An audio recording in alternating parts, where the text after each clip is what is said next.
Pasi ndonë skenën bashk, vjen një tjetër zhvillim nga Nora dhe Roberti. Nëse menduat se performanca e tyre përbashkët shpasoj ishte surpriza e radhës, prisni të dëgjoni se çfarë kanë zbuluar detajet e fundit. Rrjeti po zihen, çfarë po ndodh vërtet mes të dyve.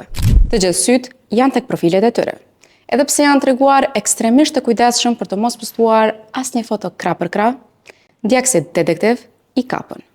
Pamja nga balkoni, resorti luksuz i skimit dhe koha e postimeve përputhen në mënyrë perfekte.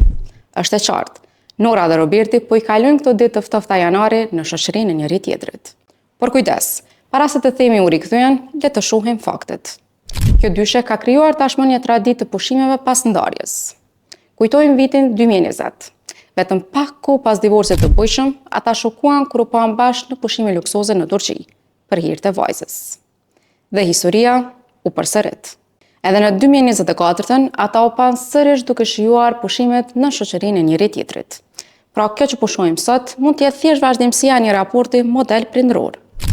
Megjithatë, këtë herë situata ka një nuancë pak më ndryshe. Vetëm pak ditë më parë, më 2 janar, ata ndanë angazhimin e njëj duke performuar bashkë, dhe kimia mes tyre ishte pamohueshme. Tani, pa kaluar as java, ata janë sërish bashkë në Dobor. Nga skena në resort, shpirtësia e këtyre takimeve të fundit po i bën të gjithë të dyshojnë, nëse raporti ka kaluar nga prindër korrekt në diçka më shumë. Ata vazhdojnë të mbeten më të komentuarit, duke na lënë të amenzojmë çdo lëvizje të tyre. Po ju pyesim juve, a do t'i ndonit pushimet me ish partnerin kur në mes është një fëmijë? Na tregoni mendimin tuaj në komente dhe mos harroni. Na ndihni për më të rejat e fundit në të gjitha platformat online. Të privi Libertas Vahiu.